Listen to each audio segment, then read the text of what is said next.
Harold पेंटरची एक process आहे. मी त्या प्रोसेसच्या जास्त जवळ स्वतःला मला वाटतं की लिहिलं तसंच जातंय की मी सहज हातात लिहून घेतलं की ए तू कशी आहेस. आता ए कोण आहे मला आत्ताही माहीत नाही आहे. मग बी की तुझी आई कशी असं विचारावं लागतं का की अरे याची आई चालली असं. मग मला तिथे कळायला लागतं की अच्छा असं घडलं का रिलेशन. असं लिहिता लिहिताच कळत जातं. मला अनेकदा माहीत नसतं की याच्यापुढे काय होणार आहे लिहिताना. आणि जोपर्यंत ती ओळ लिहिली जाते तोपर्यंत मलाही माहीत नसतं. मीच क्युरियस असते की अरे मज्जा येते याच्यात काय होणार आहे. मग ते लिहिलं की कळतं ओ असं झालं होय. मी म्हणलं ना हे मला त्याचं जे मला अनेकदा मी माध्यम आहे फक्त जस्ट मीडियम हा फील येतो. इतकी सेल्फ सेन्सरशिप यायला लागली आहे की आपण आधीच नाटक करण्याआधीच की नको याच्यावर काहीतरी होईल म्हणून नाटक करत नाही. नको ह्याच्यामध्ये या पात्राचं नाव कुठल्या तरी देवाचं तर करायलाच नको अशी काहीतरी एक सेल्फ सेन्सरशिप यायला लागली आहे जो उलटा प्रवास आहे. मला वाटतं बदल हा तिथे झालाय. आणि आत्ता या काळामध्ये चल भारतातच दिल्लीत लोक काय करतात केरळातली मुलं काय करतात थिएटरमध्ये तिथे चालूच आहे सगळं वेगवेगळं. पोलंडमधली मुलं काय करतात असं जेव्हा बघायला लागतो ना तेव्हा आपण हे फार वेगळं नाही करत होतो. तेच चाललंय हळूहळू एक छोटा चेंज होतो एवढंच. आत्ताच्या मुलांवरून मी काम करते त्यात तुमचा दोष आहे अशातला भाग नाही. पण तुम्ही सोशल मीडिया जनरेशन आहात. आम्ही दूरदर्शन जनरेशन होतो. तो याच्यातला जो फरक आहे तुम्हाला 20 सेकंदात स्वाईप करायची सवय आहे. 20 सेकंद हा कॉन्सन्ट्रेशनचा स्पॅन असू शकत नाही नाटक करण्यासाठी. 20 सेकंदाचा पॉज असतो. असे काही तू एक्सपेरिमेंट केलेत की वेगवेगळ्या ऑडियन्ससाठी किंवा कम्युनिटीसाठी? हो. अरे आम्ही एक नाटक करतो गिट्टू बिट्टू नावाचं. ते आम्ही लहान मुलांना गुड टच आणि बॅड टच समजवणारं नाटक आहे. तर ते आम्ही BMCच्या शाळांमध्ये मुंबईमध्ये फ्रीमध्ये आम्ही जवळपास 50 एक शाळांमध्ये त्याचे प्रयोग केले होते की आम्ही येतो आम्ही प्रयोग करतो आम्हाला काही नको आम्हाला फक्त नाटक करू देत. वयवर्ष 3री-4थीतला जो वयोगट आहे कारण ती मुलं सगळ्यात जास्त वल्नरेबल असतात. त्यांना अजून काहीच कळत नाहीये पण कळायला लागतंय.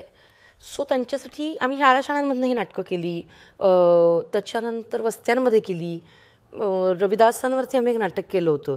ते नाटक घेऊन आम्ही जामखेडच्या एका भागात गेलो होतो जिथे 12 वर्षात कुठलंच नाटक पोचलं होतं मराठी काय आम्ही हिंदी नाटक घेऊन गेलो होतो. आणि तिथे सो आम्ही ह्या मला एक चांगलाही मिळाला. आम्ही खूप कुठेही जाऊन नाटकं केलेली आहेत. म्युझियम आम्ही विविध बायकांच्या संघटनांबरोबर केलं. सेम गिट्टू बिट्टू तर अजूनही आत्तापर्यंत आम्ही करतच होतो प्रयोग. नॉन ॲक्टरला घेऊन ते असं काम केले का? नॉन ॲक्टरला घेऊन नाही केलंय मी. मला ॲक्टर लागतात. मला ॲक्टर लागतात प्रयोगाला. नॉन ॲक्टरला ॲक्टर बनवून नाही एक बेसिक तुमच्याकडे असेल. मी वर्कशॉप्स करते तिथून जी मुलं येतात मग आमचं मोठी प्रोसेस असते. 2-2.5 महिने लागतात मला नाटक बनवायला. राईट. ताई ह्या नाटकामध्ये तू जे ते लहान मुलीचाही अभिनय केला किंवा ते कॅरेक्टर येत होते तर कुठवड सरही बोलले की ते ओव्हर नाही वाटलं म्हणजे ते एका लाईनमध्ये होतं जिथे गरज होती ते होतं. तर हा जो चॉईस आला तुझ्या करण्यामध्ये तो कुठल्या पॉईंटला कसा आला त्याची प्रॅक्टिस कशी केली तू? मी मुळात ग्रिप्स थिएटरमध्ये काम केलेलं आहे त्यामुळे लहान मुलांचं रोल करणं मला आवडतं. मला त्याच्यात मजा येते. याच्यात आम्ही खूप दिवस टाळलं होतं की नाही मी गोष्टीसारखं उभं राहून सांगते वगैरे. ते नाही होत होतं. मी म्हटलं चला एकदा हे आणि तिचा पर्स्पेक्टिव्ह मिळतो. मला असं लक्षात आलं तिच्या लहान मुलीच्या पर्स्पेक्टिव्हमधनं हे सगळं कसं असेल. आपण लहान मुलगी जेव्हा आईला काहीतरी बोलताना बघते तेव्हा तिचं काय मत असतं हे सगळंच मिळतं ना. राईट. तू ह्या नाटकाचंही डिरेक्शन केलं आणि वेगळ्या नाटकांचंही केलं तर जॉनर जेव्हा बदलतो किंवा फॉर्म जेव्हा बदलतो तर नाटकांचा तू अभ्यास कसा करते? जेव्हा तुझ्याकडे स्क्रिप्ट आली तिथून त्या कसा अभ्यास ठेवतो? फॉर्म नाटक घेऊन येतो असं मला नेहमी वाटतं की नाटक कलाकार सगळं एकत्र यायला लागलं की तुम्हाला फॉर्म दिसायला लागतो हळूहळू आणि ते टेक्स्ट सांगतं की कसं घडलं पाहिजे.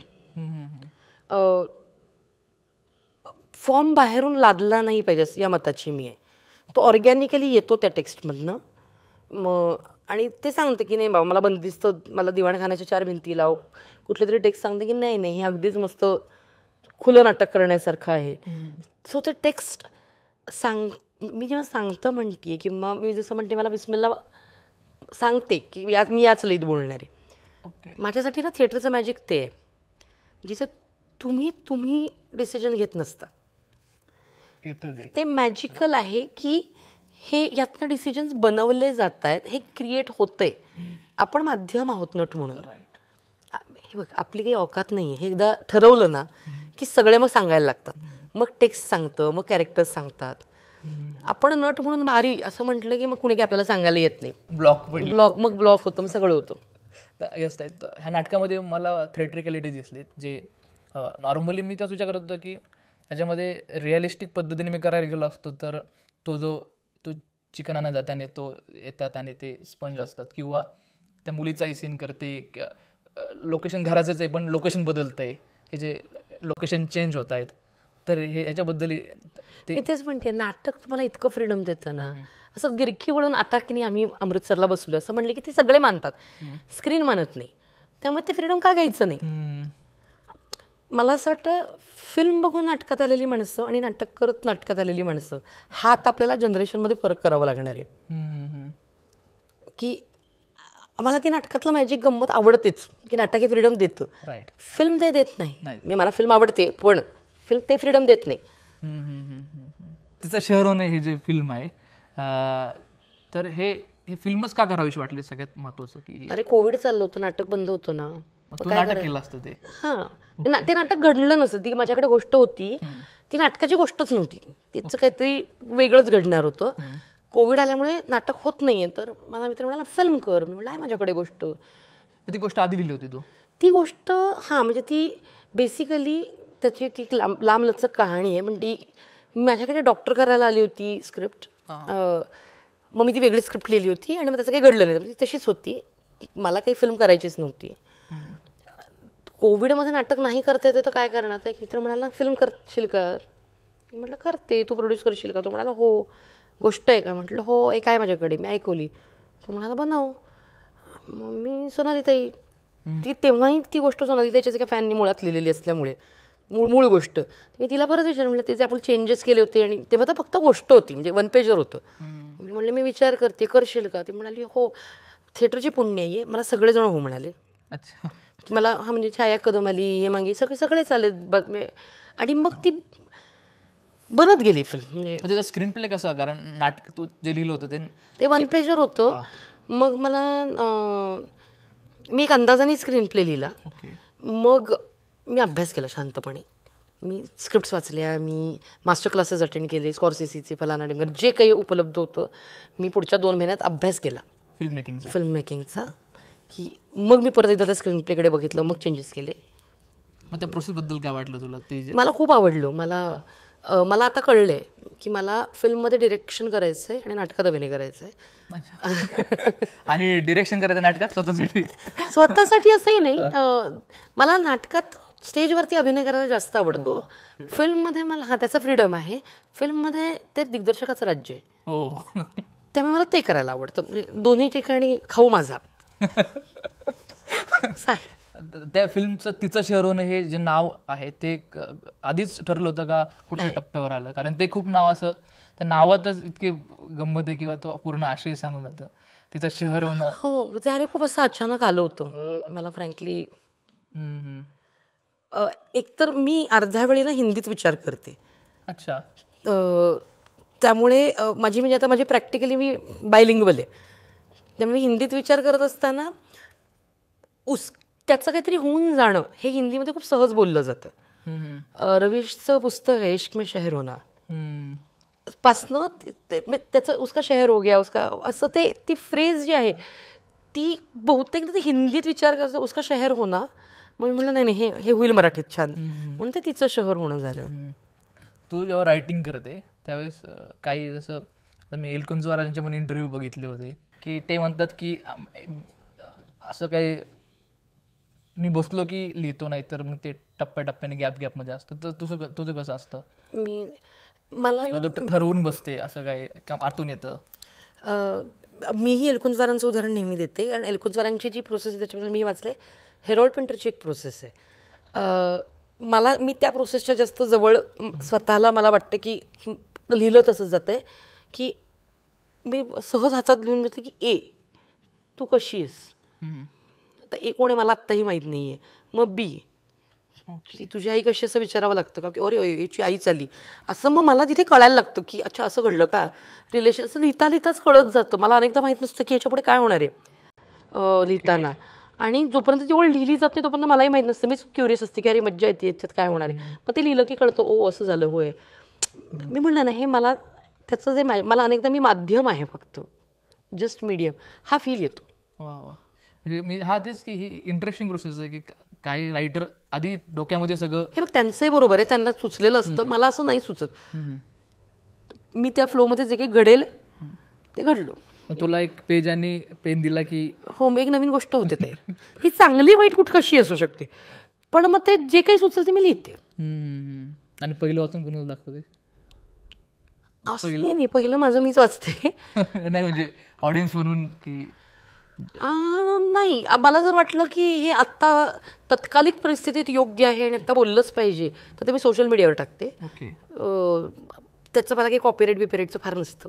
म्हणजे मला असं वाटतं की कुणाला आवडले तर मी माझी नाटकं टाकली आहेत की हे यूट्यूबवर नाटक आहे, आता मी करत नाही आहे. ज्याला ज्या भाषेत, museum of species in danger बंगालीमध्ये, असमीजमध्ये, कन्नडामध्ये, राजस्थानीमध्ये त्या लोकांनी ट्रान्सलेट केलं आणि केलं. मी त्यांना म्हटलं तुम्हाला हवं ते करा.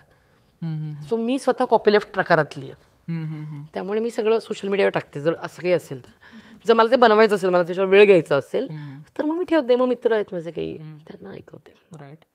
कला काय असं देते की जे तू फिल्मकडेही गेली होते आणि नाटकही करते, तर काय असं देते कला की जे तुला मॅजिक तर आहेच पण असं काय तुला? मला सुखाची झोप देते, बोलण्याची स्पेस देते, एक्सप्रेस व्हायचे. हां, अनेकदा 2 वेळचं जेवणही देते. म्हणजे खोटं कशाला बोला, मी थिएटर याच्यावर कमवलं आहे. सो बेसिकली सगळंच मिळतंय मला. संहिता मंच हा जे काही मला खूपच ती आयडियाही आवडलेली आहे आणि त्यातून जे काही जी नाटकं बघितली मी किंवा त्या मागच्या वर्षीही मी ऐकलं होतं, तर हे आयडिया कशी आली? की माझ्याकडे ना एक मला नवीन नाटक करायचं होतं, स्क्रिप्ट नव्हतं.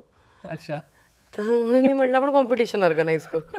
म्हणून मी फेसबुक आणि आम्ही जर चर्चा करत होतो की काय करते, मी फेसबुकवर टाकलं की एक कॉम्पिटिशन आहे. ते पसरत गेलं. आमच्याकडे पहिल्याच वर्षी 80 स्क्रिप्ट आल्या. पहिल्याच वर्षी. मग मी लक्षात आलं की मग शाळ्या मुलांसारखं करूयात आता हावरटपणा नको करायला. आल्याच ते दुसऱ्या दिग्दर्शकांनाही देऊयात. मग ते इन होत गेले, मग ते वाढत गेलो. त्याचं ते कसं निवड प्रोसेस काय असते? किंवा मी फक्त परीक्षक निवडते दरवर्षी. परीक्षक त्यांचं काम करतात. मी फक्त, आणि थँकफुली खूप चांगली माणसं परीक्षक म्हणून याला मी एक लिस्ट बनवते. इथलं कोण फ्री असेल, सगळे थिएटरमध्ये दिग्गज माणसं असतात, तिन्ही भाषांमध्ये, हिंदी, मराठी, इंग्रजी. जे कोणी त्या काळात स्क्रिप्ट वाचू शकणार असेल ते येतात. राईट. आता काही वेगवेगळे फॉर्म आलेत, जसं फिजिकल फॉर्म आलाय किंवा आता शब्द कमी होत चाललेत थिएटरमधलेही, किंवा ते आता आजचं जे कॅरेक्टर बिस्मिल्लाचं ते तू म्हणले तुटक कॅरेक्टर आहे. तर काय बदलते नक्की थिएटरमध्ये, किंवा जो बदल होतोय त्याबद्दल तुझं काय म्हणणं आहे आणि त्या बदलाचं काय तू करतेस? मला वाटतं खूप ग्रॅज्युअल बदल आहे, त्याच्यात मी बदलली आहे असं मला वाटतंय. मला असं काही ठाम नाही सांगता येणार की असं काही स्पेसिफिक बदलतंय. रादर उलट्या दिशेने काही ठिकाणी प्रवास सुरू झालाय की काय असं वाटावं. इतकी सेल्फ सेन्सरशिप यायला लागली आहे की आपण आधीच नाटक करण्याआधीच की नको याच्यावर काहीतरी होईल म्हणून नाटक करत नाही. नको ह्याच्यामध्ये या पात्राचं नाम कुठलं तरी देवाचं तो करायलाच नको, अशी काहीतरी एक सेल्फ सेन्सरशिप यायला लागली आहे, जो उलटा प्रवास आहे. मला वाटतं बदल हा तिथे झालाय. आणि आत्ता या काळामध्ये चल भारतातच, दिल्लीत लोक काय करतात, केरळातली मुलं काय करतात थिएटरमध्ये, तिथे चालूच आहे सगळं वेगवेगळं. पोलंडमधली मुलं काय करतात, असं जेव्हा बघायला लागतो ना तेव्हा आपण हे फार वेगळं नाही करत होतो. तेच चाललंय, हळूहळू एक छोटा चेंज होतो, एवढंच. असं काय मुवमेंट आली का की जसं तू म्हणले की आपण ज्यासाठी थिएटरकडे आलतो तोच जर एक्सप्रेस होण्याचा जो मुद्द्यावर प्रश्न उपस्थित होत असतील, तर असं तुला कधी वाटले का की थिएटर किंवा काय करावं का नाही, किंवा त्याचं काय करावं? थँकफुली मला नेहमी उलटं वाटतं की नाही कसं म्हणताय, मी लगेच करून दाखवते. म्हणजे याचा त्रास होतोय किंवा ह्याच्यावर गॅप घेण्याचा कधी तुला वाटलं? गॅप हा कुठलं तरी तिसरं काम चालू आहे याच संदर्भातलं, तर याच्यात गॅप घेऊयात. मी पिक्चर बनवतो तर मी नाही 6 महिने 8 महिने ती फिल्म थिएटर करणार, असं घडू शकतं. पण अदरवाईज कोणी नाही म्हटलं तर ते केलंच पाहिजे असं फार वाटतं रे. मला फक्त हे विचारायचं आहे की आता आम्ही पण ऍक्टर आहोत बऱ्यापैकी, तर दुसऱ्या डिरेक्टरच्या अंडर काम करताना तू ऍक्टर म्हणून तुझी प्रोसेस काय असते? तू स्वतः एक डिरेक्टर आहे, पण प्रत्येकाची अप्रोच वेगळी असते, पद्धती वेगळी असतात, तर ती पद्धत काय असते? नाही, मी ऍक्टर म्हणून फक्त ऍक्टर म्हणून जाते. आपलं कंपार्टमेंटलायझेशन करताच आलं पाहिजे की आता मी नटी म्हणून गेली, तू म्हणशील ते करणार. मला जर ते पटत नसेल तर मी नाटक सोडून देईन. ओके. पण जर मी एकदा हो म्हटली आणि मी करणार आहे, हा प्रयोगाची तारीख, मला स्क्रिप्ट आवडले, तर आता तू म्हणशील त्याच्यात मी माझं, तू विचारलंस तर मी सल्ला देईन फार तर एखादा. नाहीतर मी माझं डिरेक्टोरियल विजन मी कामच करत नाही, मी नटी म्हणून काम करते. राईट. सरेंडर होऊन कन्व्हिन्स झाले तर सरेंडर होऊन कर. करेक्ट.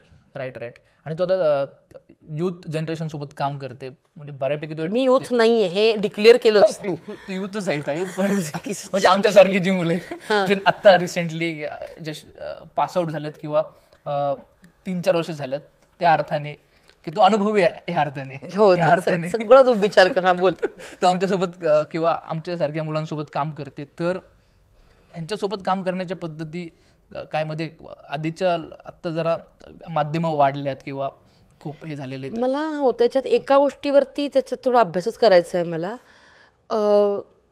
जितकी आत्ताच्या मुलांबरोबर मी काम करते त्यात तुमचा दोष आहे अशातला भाग नाही, पण तुम्ही सोशल मीडिया जनरेशन आहात, आम्ही दूरदर्शन जनरेशन होतो.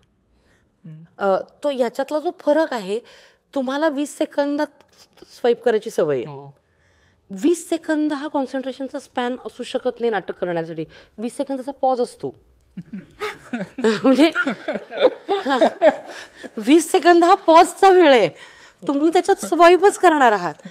तर आता ह्या जनरेशन बरोबर काम करण्याची टेक्निक शोधावी लागणार आहे. कारण तुम्ही मोबाईल जनरेशनही नाही, तुम्ही इंटरनेट जनरेशन आहात. याच्या पुढची जनरेशन अजून. सो त्यांच्याबरोबर हाऊ टू डील विथ ह्याच्यावरती माझं काम चाललेलं आहे. कारण हे फक्त काय म्हणते स्वाईप हा मी चेष्टेत म्हणते, हे तुमचा कॉन्सन्ट्रेशन स्पॅन, विषय आणि कॉन्टेंट हे अब्सॉर्ब करण्याची वेळ, इमोट करण्याची वेळ. मी जेव्हा म्हणते इमोट करण्याची वेळ, तुला दुःख झालंय, अत्यंत हार्टब्रेक झालंय, कोणी मुलगी सोडून गेली आहे, तुला रडावंसं वाटतंय, तू फोन काढतोस, अरे अमेरिकेत गेल्या वाटतं, खूप ते झालं इमोशन चेंज. त्या दुःखात राहायचा एक आहा हार्टब्रेक असंही करता आलं नाही रे. सो कुठलंच इमोशन पूर्ण वेळ जगता येत नाहीये. वाल्यांबरोबर जेव्हा अभिनयात आता आम्ही सांगणार आहे आता पूर्ण वेळ इमोशन, हे कसं अचानक होणार? सो आम्ही मी माझ्या काही मित्रांशी बोलते की एक टेक्निक काढलं पाहिजे आणि ते तुमच्या पिढीबरोबर जाणार असलं पाहिजे. ते मला आता नाही माहितीच होत टेक्निकचं. पण हा फरक आहे म्हणजे बेसिकली आपल्यामध्ये की वेळच आपला खूप वेगळा आहे. हो. आणि वर्कशॉप कसं तू डिझाईन करते मग? कारण बऱ्यापैकी सो वर्कशॉपमध्ये मी काही ओल्ड स्कूल एक्सरसाइजेस, काही विविध लोकांचे एक्सरसाइजेस, म्हणजे I personally follow Michael Chekhov also, आणि मला स्टेला एडलर खूप आवडते. सो मी अत्यंत वेगवेगळे काही एक्सरसाइजेस कंबाईन करून माझं एक मॉड्यूल बनवलेलं आहे. अच्छा. आणि ते मी करवते. स्टेनलेसली वगैरे सर तर बेसिक बाबा हां बाबांचं सगळं ऐकायचं, बाबांशिवाय ते आहेच, पण त्याच्यानंतर इथे सगळं काही जोडलं आहे आम्ही बेसिकली. येस. ताई वर्कशॉप पण घेते, मुंबईला जनरली असतात, तर वर्कशॉप अटेंड करा. मलाही करायचं आहे ताईचं वर्कशॉप. हो, 10 लोक असतात आणि मी 4 महिन्यात एकदा वगैरे घडतं ते. पण माझी प्रोसेस अशी, आमच्या ग्रुपमध्ये येणारी माणसं वर्कशॉप थ्रू येतात. म्हणजे मी ललित केलं, खूप छान आहे, तरी 5 दिवस वर्कशॉप करा, आपलं पटलं. कारण वर्कशॉपमध्ये ना मला लक्षात येतं की ओके आपण पुढे नाटक करणं इतकं पटतंय का, तुम्हालाही मी आवडली पाहिजे ना, बरोबर, मी किती दुष्टेचा अंदाज आला पाहिजे असं मला नेहमी वाटतं. करूयात. तेच आहे. आणि शेवटचा प्रश्न आहे की आता असं जसं तू म्हणले की आतून येताना काहीतरी मांडव असं वाटतं, त्याची नाट्य निर्मिती होते, तसं आता तुला असं वाटतं कुठले विषय आहेत किंवा थीम आहेत ते तुला असं वाटतं की मांडाव्या गरज आहे? मी आज एक नाटक ओपन केलंय, त्यामुळे जे मला वाटत होतं ते आज सगळं निघालेलं आहे. उद्या जे वाटेल त्याच्यावर उद्या. बेसिकली जे काही आहे ना ते खूप तत्काळ घडतंय त्या पॉइंटला. त्या पॉइंटला. राईट. ताईचं झाले माझे सगळे प्रश्न. धन्यवाद. ताईचं मला काय आवडलं की एक वेगळी प्रोसेस आहे, रायटिंग मध्ये पण एक वेगळी प्रोसेस आहे की जे घडते त्या त्या मुवमेंटला घडते. बिईंग देअर, थिएटर मधला जो आपला अत्युच्च बिंदू आहे. आणि हे नाव सांगणार. बिईंग देअर, सार्थचं पुस्तक आहे बिईंग अँड नथिंगनेस. आपलं सगळं आयुष्य त्या बिईंगच्या एका राईट. ह्याच्यावरती तोललेलं आहे. त्यामुळे दरवेळी, आणि 24 तास प्रॅक्टिस आहे. तुम्हाला बिईंग देअरची, आत्ता मी तुझ्याशी बोलते, मला तुझ्याशीच बोलावं लागणार आहे कम्प्लिटली. मला नाही काही वेगळं करता येत. मग ते बिईंग देअर मधले जे काही नुकसान आहेत, अत्यंत ट्रुथ ही 24 तास प्रॅक्टिस आहे. तो ते जगावंच लागतं. तो जगण्याचा भाग आहे. मग लाईफस्टाईलचा पार्ट आहे बिईंग, ट्रुथ. पण त्यासाठी काय प्रॅक्टिस आहे, म्हणजे जसं तुम्हाला खरं वागायचं, सतत रोज सतत तिथे उपस्थित असायचं स्वतःशी वागायला लागेल पहिलं. हो, राईट. चला, थँक्यू सो व्हेरी मच.